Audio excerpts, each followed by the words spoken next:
Hey everyone, we're Dudes Reviews and this is the Maggie and Flex Show. We're here to do reviews on TV shows, movies, and now we're here to talk about the Han Solo movie and what happened at the end. Spoilers! Yeah, so at the end of Han Solo, we saw who else but Darth Maul. You know, that guy who got chopped in half and apparently died, but apparently he's not dead, he's here, and he's got weird mechanical legs. Yeah. I kept saying throughout the movie, please be a lightsaber battle, please be a lightsaber battle, and I realised that there's no one who's got a lightsaber in Han Solo. Oh, but lo and behold, Darth Maul appears on the weird hologram and gets one end of his lightsaber out. Success. It's officially a Star Wars movie. But Darth Maul, yeah, he's not dead despite being cut in half. He's very much alive and kicking and loving life.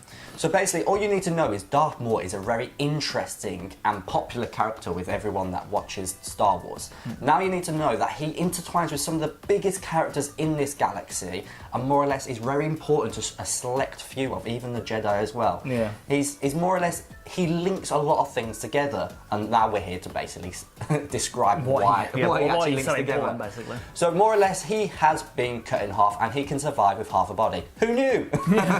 But basically, he has now gone into a bit of depression because he's cut in half, and he was at one point Darth Sidious' apprentice, one of the most powerful people in the galaxy, and now he's nothing. He uses machines to more or less keep himself alive, but more or less he's in the hatred zone of Obi-Wan Kenobi. Yeah. He's took everything away from him and he wants revenge. Yeah, Darth Maul said the only reason he's still alive is because of his hatred to Obi-Wan Kenobi. That's what kept him alive. That is 100% true. Yeah. So now he more or less is in depression, he's using machines to keep himself alive, especially with his half body, and all of a sudden he meets his brother. Who knew he had a brother? Yeah. I didn't know. Coolest name ever. So he is now called Savage Opress, this brother is, and they're known as Night Brothers. One's yellow, one's red. Yeah. Simple as that. One's a bit bigger, one's a bit leaner. His horns are a bit longer as well. Yeah, more or less, that's it. Yeah. That's all you need to know about them. But what you realise is that Savage Opress is actually quite a good guy to Darth Maul and helps him get out of depression.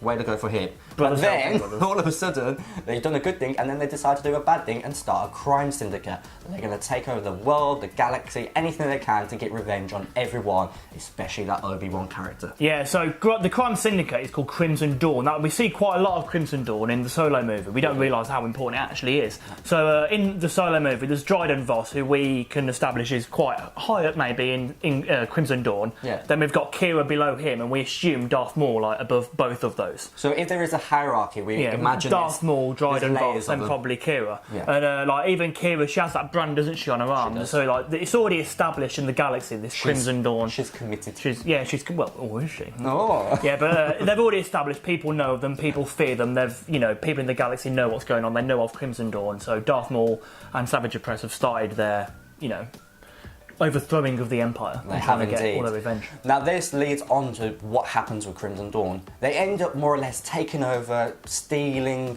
killing, plotting against the Empire. Quite villainous generally. Very villainous indeed. And more or less, all of a sudden, they get a lot of attention from the Jedi and a lot of attention from even the Empire. And lo and behold, guess who shows up? Darth Sidious. Darth Sidious now sees Darth Maul, Savage Opress as the enemy, rivals almost. And he never would have thought that, but all of a sudden he's in this predicament. A villain to the villains. He is. So they end up having a big battle of these three, and then all of a sudden, who wins? Of course, it's Darth Sidious. One of the most powerful people in the galaxy, you expect him to win. Yeah. But how he does it in quite an evil way. Quite brutal. He kills his brother. Savage Opress is now killed dead. He was killed dead. Killed dead, Dunzo. He's out of here. And instead of killing Darth Maul, he leaves him again to go into a depression state and more or less be alone again. Now this makes it very interesting because the one reason Obi-Wan is involved in all this is because of Darth Maul. Darth Maul has a pure hatred for him, and now he's in a situation again where he's alone, and all he can do is think about Obi-Wan Kenobi and that hatred. And hopefully, if he can get that revenge on Obi-Wan, he might be able to get revenge on his brother with Darth Sidious. Yeah, so at this point, obviously, Darth Maul's lost everything again, and he's gone on his sole purpose now is just to get revenge and kill Obi-Wan Kenobi, which leaves a big gap with the whole Crimson Dawn thing. So obviously, Savage Opress and Darth Maul started it. They were the head honchos, if you like, of it. Now Savage Opress is gone, or dead. Darth Maul is gone to get his revenge on Obi-Wan Kenobi. What's going to happen? Who's going to step up? We are hypothesising that it could be Kira. We've seen in the movie that she's a very good fighter, which leads to all sorts of questions. Where did she learn to fight? Was it Darth Maul? Is she Force Awakened? Does she have any sort of... Was she apprentice of Darth Maul? Is she going to be a Jedi or Sith? There's so many questions we don't know, but we think that she's the most likely candidate to step up and become this new the new Darth Maul, basically. And then you also got to think about, she's even tied down by some of the good side as well, because she clearly still loves Han Solo. Yeah, so even though she's part of this evil empire, she's still got that little She seems to be in a lot of conflict where her allegiances actually lie. Yeah, and the audience doesn't really know either. So now we're back to Darth Maul again. He's Darth Maul. in a situation where he's been knocked down twice, extremely hard, but he's trying his hardest to get back up, and all he wants is that revenge for Obi-Wan. Obi-Wan started this and he's going to finish it. So he more or less, he gets pushed by the Jedi, pushed by his own people. He's in a situation where he's all alone, and lo and behold, he ends up meeting Jar Jar Binks. Obi-Wan Kenobi. It's a very interesting scene because they have met before in Star Wars Clone Wars. They have met before in probably games and other things where they end up fighting each other. But you know that in this situation, it's all or nothing. They're both aged a bit, aren't they? They're clearly both old. So weary. Darth Maul's a bit battered, and Obi-Wan's a bit more wiser. Obi-Wan's like wine, he gets better with age. Darth Maul's just like stale lager. Gets flat and dull. Not nice.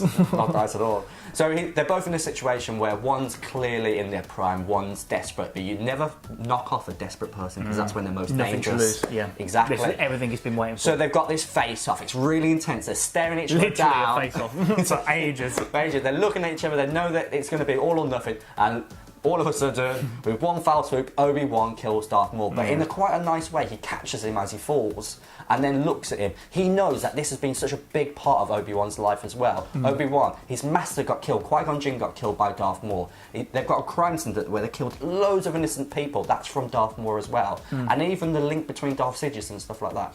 It's huge. And Obi-Wan realises this is the end. Darth Maul realises the most depressing life ever, and he's fought his way up to as high as he can, but he still gets knocked down, and all of a sudden now he's finally dead, and they can rest.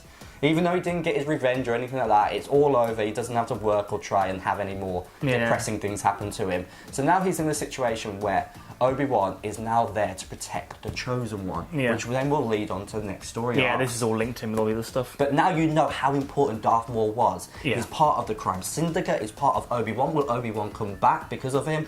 He's got his brother, he's got Darth Sidious can get linked into it. It's very interesting where they could go off this. Yeah, so obviously we've got, like, with the reboot of the trilogy, there's been the filler stories, there's been the Rogue One, now Solo, and now there's rumours there's going to be a Solo 2 or some sort of extension movie for the next, like, filler, if you like, after it. And that's something that we'd really like to see. Like, admittedly, we didn't know like all of this about Darth Maul when we first saw things like the Phantom Menace or whatnot. But he's got a really, really sad, complex, like personal story. And like we said, like James has been saying, the links with Obi-Wan Kenobi and the overall story arc within the Star Wars universe is such a big role that the Phantom Menace did do absolutely no justice to. Like, he was just a villain in the Phantom Menace. A very important character. Oh, he's very important. He was so 2D in the Phantom Menace, but he's got so much more potential to be explored, and we would really like to see the next movie, even like a Darth Maul solo movie, or just some sort of movie exploring all what we've just talked about in more depth and actually, seeing where it fills in with the gaps and what. So in Solo 2, we're going to see more about Han's, or maybe Darth Maul might come in and even be more of a bigger character, which will be very interesting indeed. Very interesting. So we've been Doge Reviews, and that was the end of Han Solo. Leave a like and subscribe. And if you do watch it, let us know what you think in the comments below, and if you have any of the theories that we haven't brushed upon, please let us know as well. Peace.